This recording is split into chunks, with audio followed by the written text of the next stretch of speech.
You also need to own your narrative, because if you don't, somebody else will, and it'll probably be inaccurate. I think we've got to lead with dignity, not deficit. Our research shows that we're often shown as victims. Is this the way you'd like your own story to be told? Two founders walk into with Satish Manchikanti and Ajit Sivram. Execution is not a hustle. When you grow people, you grow everything. Two founders walk into. Can India's NGOs and non-profit space and the larger impact space that exists today, can they really turn their everyday stories, the great work they do, into movements of change? And today we have with us the one and only Girish, On Purpose founder, schoolmates from back in the day. But I think you've been doing incredible work, Girish, with On Purpose and just the storytelling and how you built something that almost didn't exist in India 10 years ago. Before we get into On Purpose and all the great work you're doing, we'd love to hear a bit of your journey. How did you start On Purpose? What was your journey like? I think I came to a point in my life at the age of 38 where I was becoming more and more acutely aware of the privilege that I had. I had just completed almost 12 years abroad with very rich and varied experience. And of course, I watched Zindagi Nahi Milegi Dobara a few too many times. And there was this urge to come back and do something and make a difference. I remember watching you and Satish grow, you and I at that time, and seeing the work that you were doing. And I used to get your newsletters at that point. And I was like, I used to read them and I used to well up. And I was like, man, I want to do this kind of work. I remember I came to Bangalore and I said, can I volunteer for a day?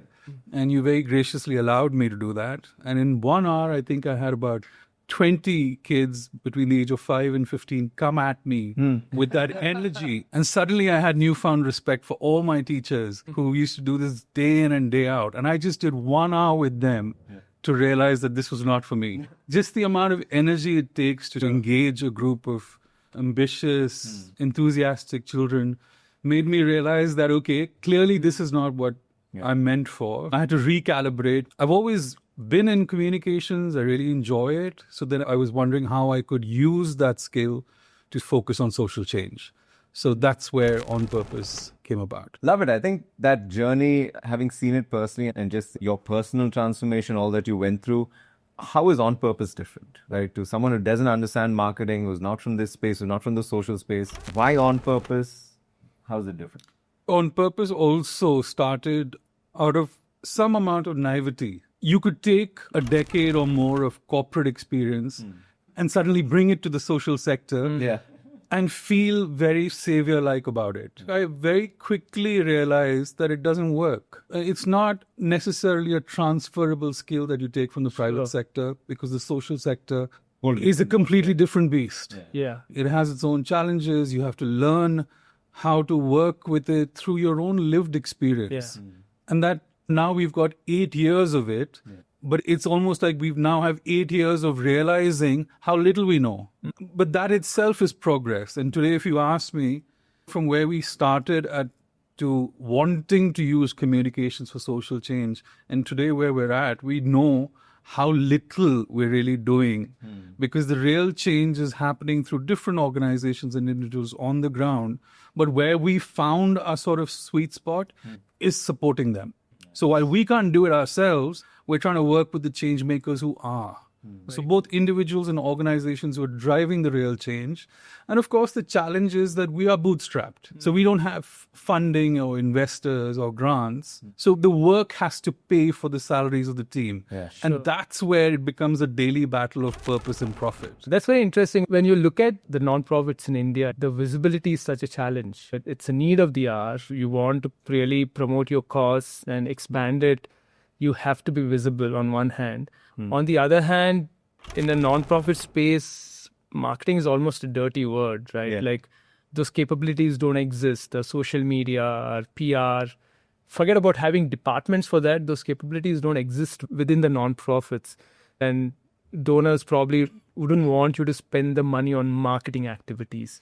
So when you work with the nonprofits, how do you convey that value? How do you bring them to realize that, hey, when you are able to create visibility with your storytelling, the kind of stories you tell how they would be able to do more of what they do. I think the biggest challenge facing the social sector is of a mindset. When you look at the founders of NGOs, I would say the biggest challenge we see from them is the belief that the work should speak for itself. Yeah. So that's number one. The second is, from a donor perspective, there's very little funding towards actually building the capacity of the organization to communicate better, Very true.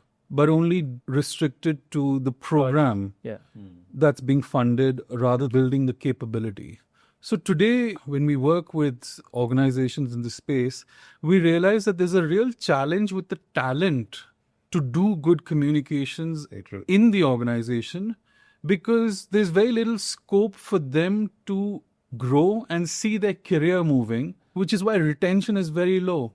I've seen some great people in-house, in comms, in NGOs, but they don't stay very long. Yeah. Because the value of communications is not recognized in the way it should be.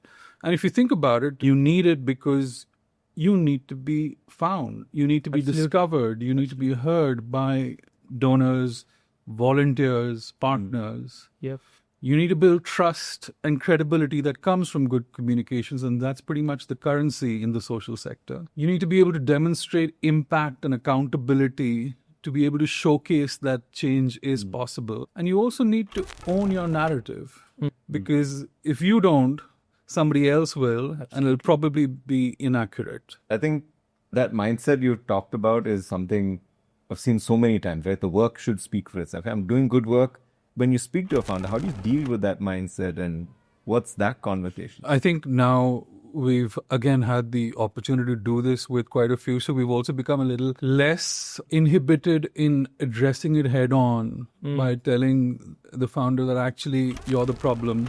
Yeah. And the sooner you get comfortable with being the voice of the brand, it's not about you. This is about the organization and what it's trying to do. It needs a human face. It needs a voice. Yeah.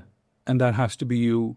So stop avoiding it, And then, step up and take responsibility for it. I think he's speaking to you. yeah. And we can help you with that. Yeah.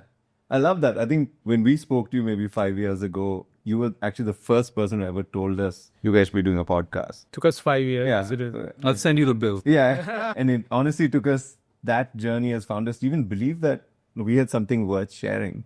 And I think thank you for that. And I think you're here today because of your own ideas. So Yeah. We put that seed. back. Yeah. Great. So once founders make that decision, hey, we want to get our comms out there. We want to be able to tell our story, to own our narrative. What can they do, and what's actually working today for nonprofits in the communication space, especially in today where everyone's doom scrolling and in mobile first India? What's working? What are some of the trends you're seeing? We've got to get comfortable with video very quickly. That's clearly the fastest growing communications format. That, of course, the algorithms are also encouraging and promoting. So I think the sooner the organization gets comfortable with short form, reel format videos, the better they'll be able to tell their story. And really, it's not about getting it right or perfect. It's about getting it out there, even in its authentic, non-perfect sort of way. So that would be one. The second, I think you have to tell the story of what you're doing through the people that are either working on it or the people who are benefiting from it. Nice. For authenticity, you have to get comfortable with regional language. That's also a really important area of communication that we need to embrace, which is just get comfortable with vernacular and be able to communicate authentically through people in the voices and dialects that they're comfortable speaking in. I think the other thing that, again, I would encourage more donors to fund is the organization's capability to also build the capability of the beneficiaries to communicate better. Yeah.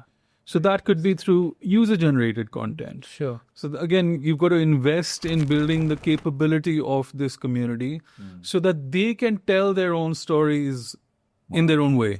Yeah. And I think we're so used to telling their stories. Yeah. Just talking about what kind of stories we tell, one of the key problems we see, because again, there's a lack of understanding and capabilities.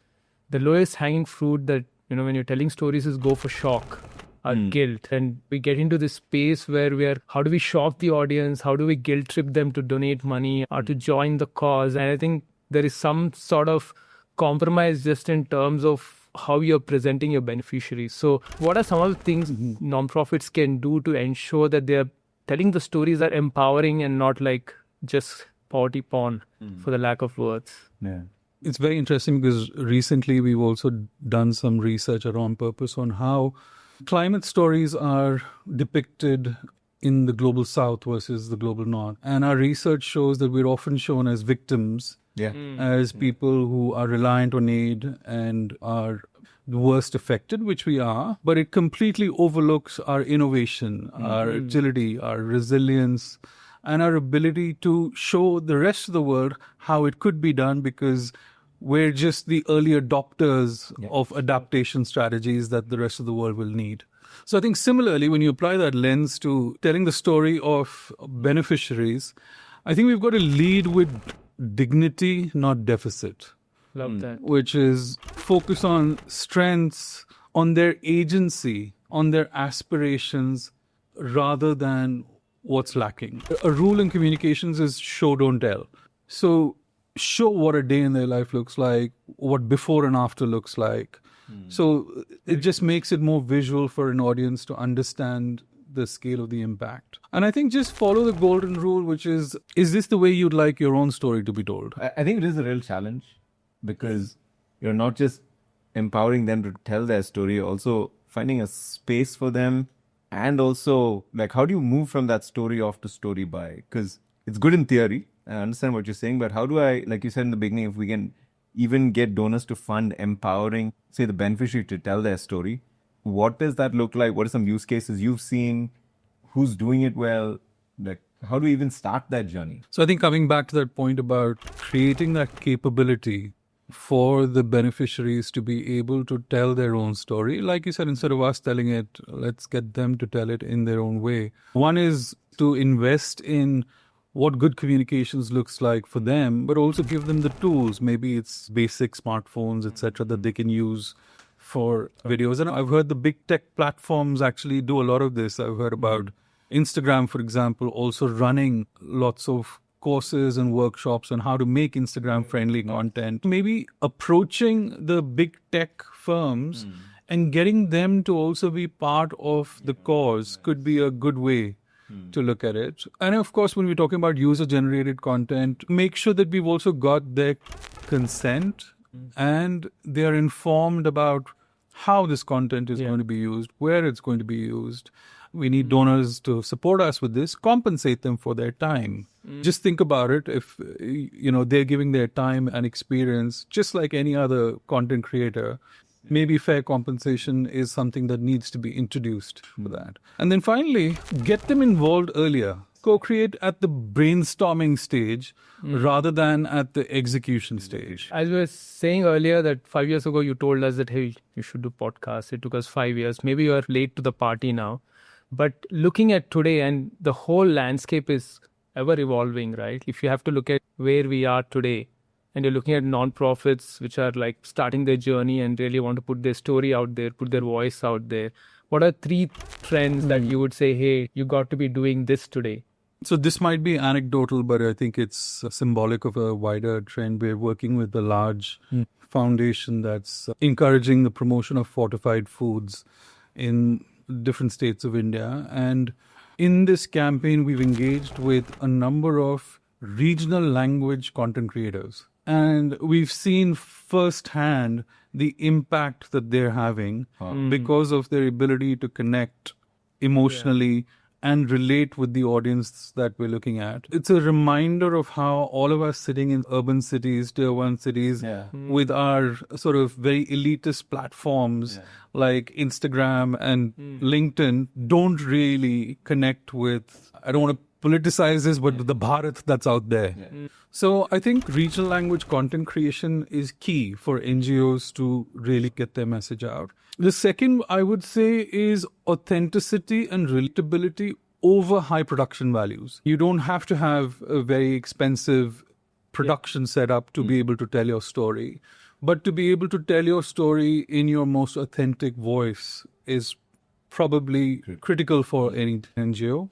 And then finally, I would say, look at these platforms as communities. And you've got to build them as communities that you can engage with.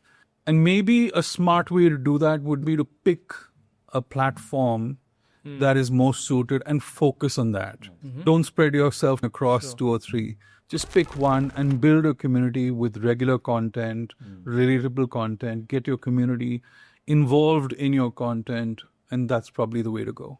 I think the other element is like when you think about putting yourself out there, there's so much noise, right? Like you're competing against the giant budgets. Every share is monetized. Someone who's small and don't have budgets for marketing, right? How do they, almost low budgets or zero budgets, what can they do to still stand out and get their voice out there? I think three of us probably have some experience in that, right? If I just think back to my own experience, it comes down to first really doubling down on your owned media, which is your website, your email list, the newsletters that I receive from you were very effective communication. So I think double down on your own media so that you're able to control your own narrative and tell your own story. Network, your own network and the founders network. Get comfortable with telling people what you're doing and how they can help. If you just go to people and say, I'm looking for help in this, they're probably not going to be able to help you as much unless you're very direct about this is what I'm trying to do, and these are the kinds of people that I'm looking for introductions with. So be as clear as possible so that people know how to help you. Nice. Rather than just saying anything, like anything. So be specific. And then finally, partnerships. Look at collaborations and partnerships as much as you can. 8 years in, I can tell you, I'm still collaborating with other firms and agencies. And of course, there's always a trade-off in terms of revenue and profitability, but I think the relationships will take us further. The other thing you talked about earlier, which is the founder needs to be the voice. I feel like you've done that so well with On Purpose. On Purpose has a great online presence, but also I like On Purpose because of Girish, and to see your journey, every award that you're getting and all of that, right? But even I remember the lift selfies, all of those, they add to the story in my head of On Purpose and the community you're building, the team you're building, all of that. So I feel like that's the other piece, right? Can the founder tell their story and their network buys into that story, not just the On Purpose story, is definitely one. Talking about the entrepreneur's journey, you've done this now nearly a decade, had your ups and downs, clients come, clients go, good campaigns, difficult campaigns. What sustained Girish the entrepreneur at this, right? How have you ridden those waves, both good ones and some that come crashing on us? Okay. So first I'll address an earlier comment, Ajit, about the importance of founder profiling. What most founders tend to do is out of good intent, want to appear humble. So they'll say, it's not about me. I want my team and my second layer to be profiled, etc. And again, that's something that as communicators, we need to address and just encourage them to first put yourself out there, lead by example, and then others will follow. That's one thing which, when you start, you have to do. But I think after you've crossed a period of maybe 5 or 6 years and you and your brand are synonymous together, you must quickly pivot to getting the next layer. Because any organization, any donor also will be looking at a management team beyond just the founder to fund, because there's always a key man-woman risk involved. So absolutely make sure that you broaden your profiling. But first, start with one person. Okay, now, entrepreneur's journey. How do I keep myself sustained? I think what's worked for me is the reason why we started. The reason we started was to use communications for social change. Every day is a different battle. Every day is a battle of profitability, make sure people get paid on time. And all of that involves a lot of hustle because you're constantly hustling. Clients to pay you on time, contracts to be signed, and all of that.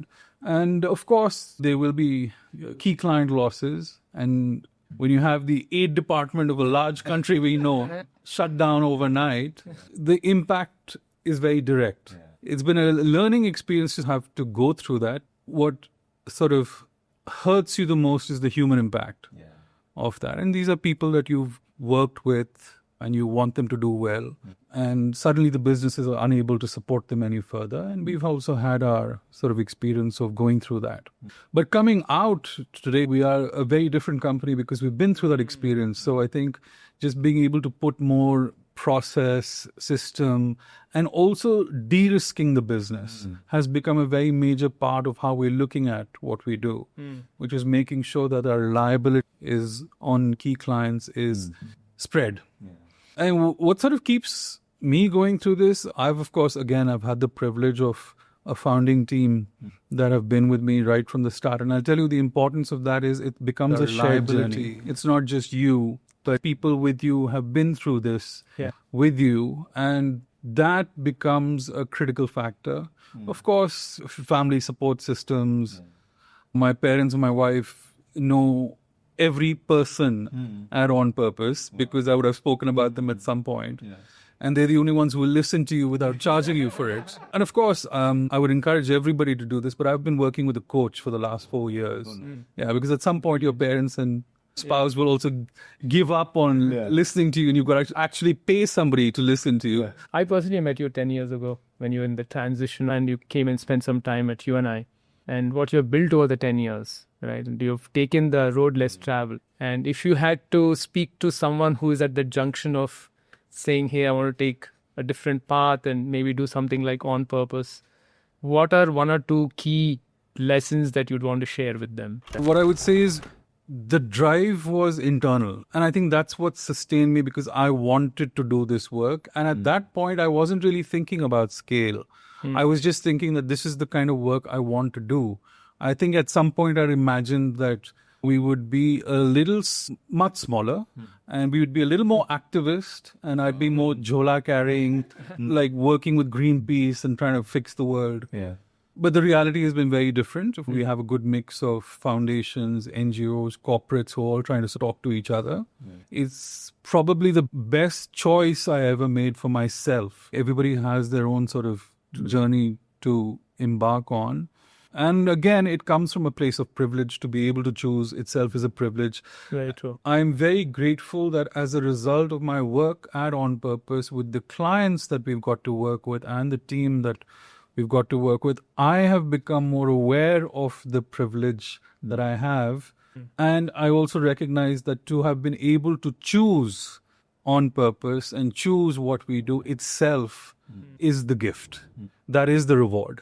Wow. Love that. Yeah. And I must say thank you, Girish. Like, I think as much as you don't say it out loud, 8 years is a big chunk of time to take this journey, right? There are very few people doing what you do. You could be earning easily 5x, 10x of what you do if you're running a normal agent. And I think for the personal sacrifice you've taken for running the team, for building On Purpose, I think the social space is better off for it. That you bring some of the best minds in the business to the social space. Yep. For those in the space, I think we're grateful. Thank you. So that's a point actually I want to make, I think, about pay in the social sector. I do feel at some point we need to stop discounting ourselves on pay, which is a problem. And of course, I could be making more money. I'm so grateful to my team. They could be making a lot more money wherever else they chose to work, but they're still here and I'm grateful for it. But it's not just that I have to work harder so that we can all make more money. And it's not like the social sector should, because we work in the social sector, we should accept to be paid lower. And again, I think this comes back to the mindset of the sector, which is both from a donor perspective, donors also need to look at the way in which they fund this sector better. But I think we also need to demand it for ourselves better. And I'm sure the donors will respond. What do you think? I 100% agree. I think a lot of times it's for even from the NGO side to actually have the guts or the courage to demand that, right? Because there is this power imbalance. There is this, hey, they're the donor. I'm the going with my little begging bowl. And I think it is that mindset, right, that we built that this is how the power structures are.